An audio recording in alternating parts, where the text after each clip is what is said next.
என்ன பண்ணிட்டு இருக்க? இங்க வா. வந்து இப்படி பக்கத்துல உட்காந்துக்க. வா. இன்னைக்கு நான் உன்கிட்ட ஒரு விஷயம் சொல்லலான்னு வந்திருக்கேன். நீ நிச்சயமா கேட்ப. அதனால எனக்கும் உனக்கும் சேர்ந்த ஒரு பயன் கிடைக்கும் அப்படின்னு நான் இங்க வந்திருக்கேன். நம்மளுடைய குடிலுக்கு உன்னால முடிஞ்சா ஒரு சோலார் வாங்கி கொடு. எதுக்கு சார் சோலார் அப்படின்னு நீ கேட்ட அப்படின்னா, இந்த குடில் வரக்கூடிய நாட்கள்ல மின்சாரம் இல்லாமல் தான் இருக்கும். இந்த சூரிய ஒளியிலிருந்து நேரடியா தனக்கான மின்சாரத்தை எடுத்து அதுல இருந்து இந்த குடில் பிரதிபலன் காட்டுது.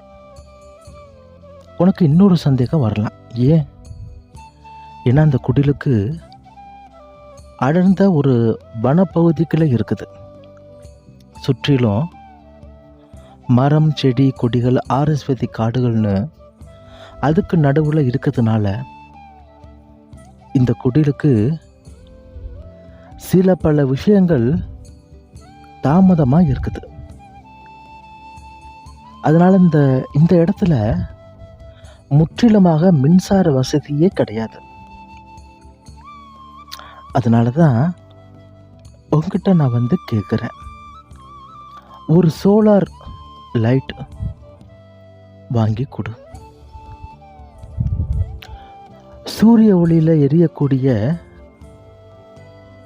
விளக்குகளை நீ வாங்கி கொடு. இதனால என்ன ஆகும்னு பார்த்தா அப்படின்னா, ஒவ்வொரு நாள் இரவுலையும் எனக்காக ஏற்றப்படக்கூடிய அந்த விளக்கோட இந்த சூரிய ஒளி விளக்கும் எரியும் பொழுது உன்னோட வாழ்க்கையில இருக்கக்கூடிய இருள் மறைஞ்சு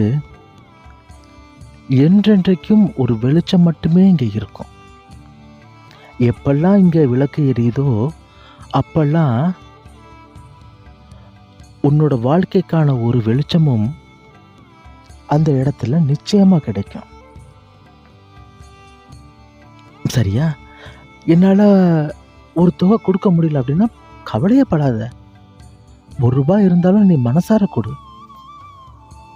ஏன்னா ஒவ்வொரு படியா ஏறினாதான் மலை ஏற முடியும். ஒரே நேரத்தில் என்ன பண்ண முடியாது, ஏற முடியாது. உன்னால முடிஞ்சா முழு தொகையும் கொடு, இல்ல உன்னால முடியக்கூடிய தொகையை கொடு. இந்த குடில் ரொம்ப அழகா வரக்கூடியது. இந்த இடத்துல பல தெய்வத்துக்கான இருப்பிடம் அமைய போகுது. அந்த ஒவ்வொரு தெய்வத்துக்கான இருப்பிடத்தையும் உங்களை மாதிரியான குழந்தைகிட்ட இருந்து தான் அந்த இருப்பிடம் அமைய போகுது. யார் யாருக்கு என்னென்ன வேலை இருக்கு, யார் யாரால எந்தெந்த குடில் கட்ட முடியும்னு எனக்கு மட்டும்தான் தெரியும். அதனால தான் இந்த குடில் கொஞ்சம் தாமதமா போய்கிட்டு இருக்கு. கூடிய சீக்கிரத்துல இந்த குடிலுக்குள்ள ஜீசஸ் வர இருக்கிறாங்க. எதுக்காக தெரியுமா? இந்த குடில் ஒரு மிகப்பெரிய புண்ணிய ஸ்தலமா மாறப்போகுது. அனைத்து தெய்வத்தோடைய இருப்பிடத்துல இருந்தும் ஒரு பகுதி இந்த இடத்துக்கு வர்றதுக்கு உத்தரவு கொடுத்துருக்காங்க. உதாரணத்துக்கு, என்னுடைய முழு அருளும் ஆசையும் உனக்கு கிடைக்கணும் அப்படின்னா நீ என்னைய ஷீரடியில் பார்க்கணும். ஒரு வேளை உன்னால ஷீரடியில் பார்க்க முடியாத பட்சத்துக்கு நீ இந்த குடிலில் என்னை பார்க்கலாம். ஷீரடியில் உனக்கு எவ்வளவு அருளும் ஆசையும் கிடைக்குதோ அதுக்கு நிகராக இந்த குடிலில் உனக்கு கிடைக்கும். ஏன்னா இந்த குடில நான் தான் இந்த மாதிரி கட்ட சொல்லியிருக்கேன். அதே மாதிரி திருப்பதி வெங்கடாச்சலபதியை பார்க்கறதுக்கு நீ முயற்சிக்கிற, உன்னால போக முடியல. அப்போ அப்படின்னா இந்த குடில் கட்டி முடிச்சதும் இங்கே வா. அந்த வெங்கடாச்சலபதி திருப்பதியில் ஒரு காலம், குடியில் ஒரு காலம் வைக்கிறதா சொல்லியிருக்காரு.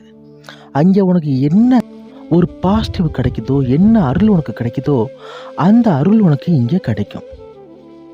அதே மாதிரி உன்னால் பள்ளி வாசலுக்கு போக முடியலை, எனக்கு போகிறதுக்கு சங்கடமாக இருக்கு அப்படின்னு சொன்னாலும் நீ இந்த குடிலுக்குள்ள வரலாம். ஏன்னா இங்கேயும் ஒரு பள்ளிவாசல் அமைய இருக்குது. அதே மாதிரி எம்பெருமான் ஈசனை தரிசிக்கிறதுக்கு கைலாயத்துக்கு உன்னால போக முடியாது இல்லையா? அப்ப நீ இந்த குடிலுக்கு வரலாம்.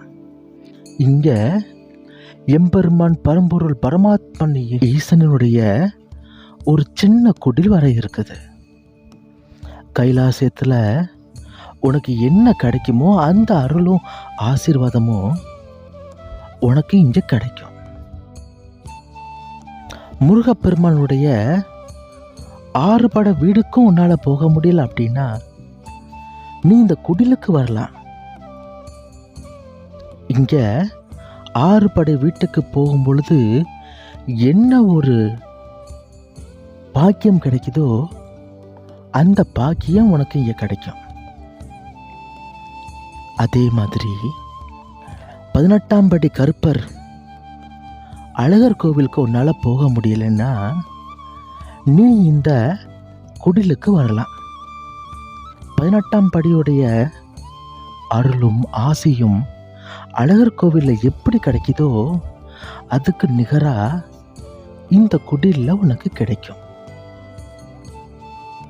அதே மாதிரி விநாயகருடைய திருத்தலத்துக்கு உன்னால போக முடியல அப்படின்னாலும் நீ இங்க வா.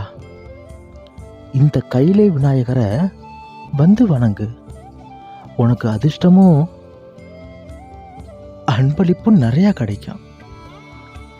அதே மாதிரி மகாதேவி பார்வதி அவங்களுடைய சன்னிதானம் பார்க்கணும் அப்படின்னா நீ மும்பைக்கு போகணும். அங்கே தான் அவங்களுடைய சன்னிதானத்தை உன்னால் பார்க்க முடியும். அப்படி உன்னால் மும்பைக்கு போக முடியலை அப்படின்னா நீ இங்கே வா, இந்த குடிலுக்கு வா. உன்னால்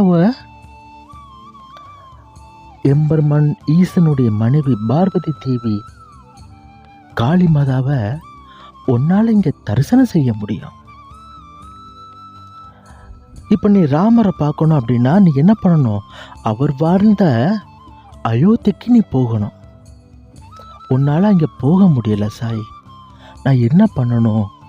நான் இந்த ராமனுடைய ஆசீர்வாதத்தையும் அருளையும் பெறணும் அப்படின்னா நீ இந்த குடிலுக்கு வா.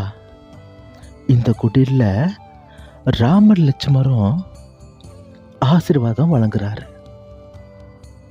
அதே மாதிரி நீ கிருஷ்ணரை வழிபடணும் அப்படின்னா அவருடைய ஊருக்கு நீ போகணும்.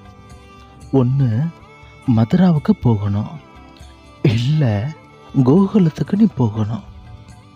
அங்கெல்லாம் போக முடியல அப்படின்னா நீ இந்த குடிலுக்கு வா. ராதா கிருஷ்ணருடைய முழு ஆசீர்வாதமும் உனக்கு இந்த குடிலில் இருக்கும். அதே மாதிரி ஹனுமனை சந்திக்கணும் அப்படின்னா பல இடங்களுக்கு நாம் போகலாம். அதுலேயும் ஹனுமனுக்கு சிறந்த இடம் ஷீரடிலையும் இருக்குது. நான் வாழ்ந்த காலத்தில் அந்த ஷீரடிக்கு போய் ஹனுமனை சந்திக்க முடியல அப்படின்னா நீ இந்த குடிலுக்கு வா. இங்க ராமர் லட்சுமருடைய ஹனுமனும் இருப்பாங்க. இந்த குடில் மிகப்பெரிய ஒரு புண்ணிய ஸ்தலமா அமைய இருக்குது. இந்த குடில்ல ஒரு சின்ன தேவாலய குடில் வர இருக்குது.